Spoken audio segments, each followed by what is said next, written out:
The Rocky Mountain Heart Ranges rise out of the boreal forests of the British Columbia interior.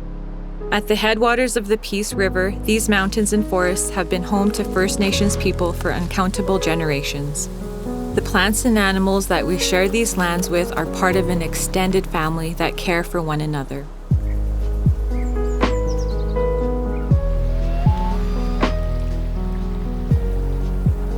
We're actually in a very special spot right now. That's why it feels so good here. We're standing right below these sacred Twin Sister Mountains right behind me, a very sacred site for our people. It's not only for the Saulteau, but the Cree, the Danizaa, and a lot of other tribes that have told about these sacred mountains also.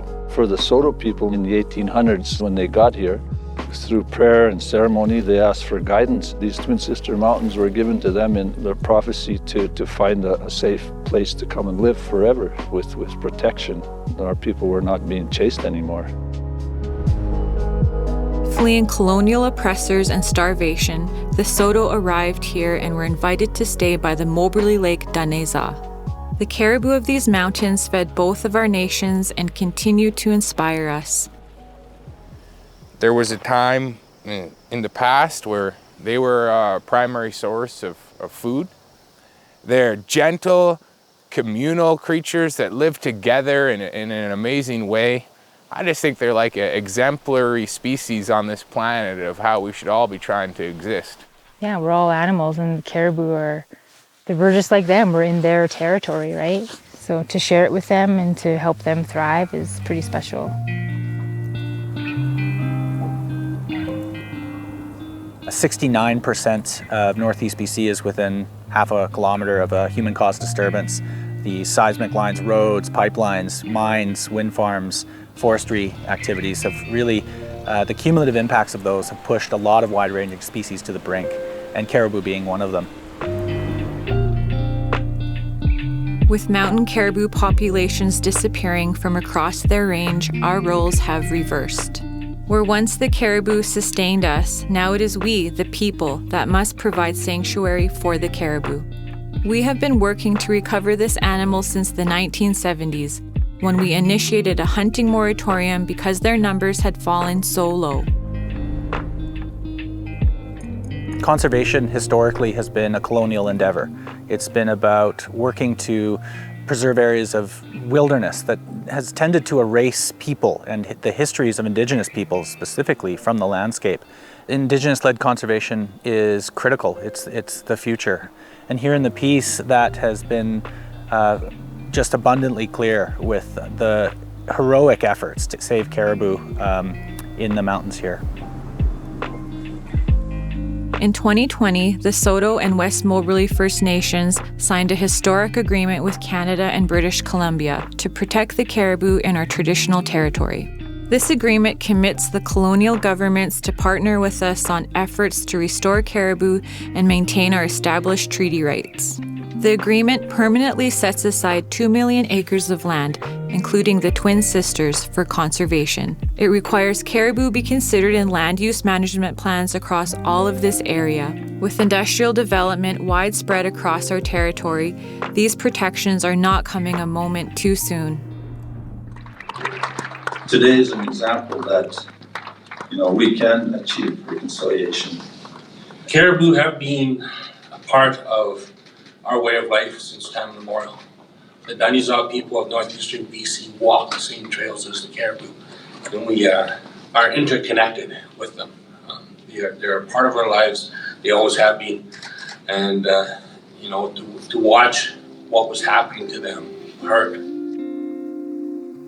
While mountain caribou continue to decline everywhere else across Western Canada, even before the signing of this agreement, we have managed to reverse this decline in the Klinzezaa herd.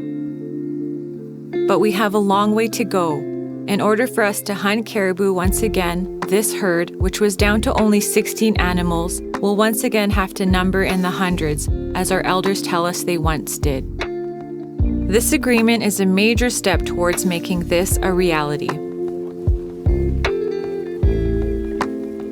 Each spring and summer, our guardians look after caribou cows and their calves that we protect during the calving season in a maternity pen.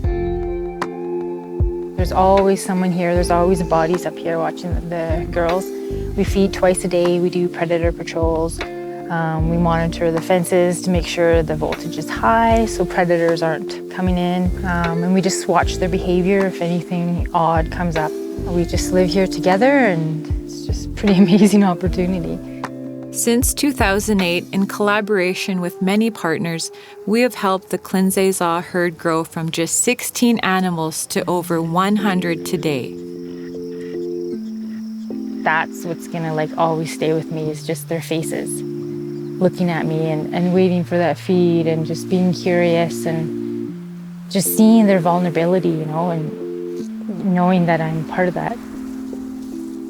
Even with all these efforts, neither caribou or our cultural connection to the land will survive unless we address many other related issues. Our work with caribou is part of our larger work to restore this land and our way of life on it. The Twin Sisters Native Plants Nursery is jointly owned by our two First Nations as part of this effort. So what we do is we go out into the area that's going to be developed. We collect all the native plants, seeds in the area. We dry them, store them. We get them ready to plant so that when the project is ready to be put back, it's put back as it was found. It's so inspiring to see our own people working and taking an interest in, restoring our land. In 2019, Saulteau First Nation started ASCII reclamation to ensure that the restoration of industrial impacted areas is in alignment with our cultural relationship to the land. Ski is the Cree word for earth, and so earth reclamation is what we're focused on. The ethnobotany list was identified through land use studies with the Lands Department on plants that were culturally significant to the nation. By going out and planting plants that are culturally significant to the nation, we're able to meet things such as wildlife forage, which is a value of treaty rights, being able to do any sort of herbal medicine, and we're able to go in and start to create these designs that we can look at using the site again in maybe 5 to 10 years down the road from now.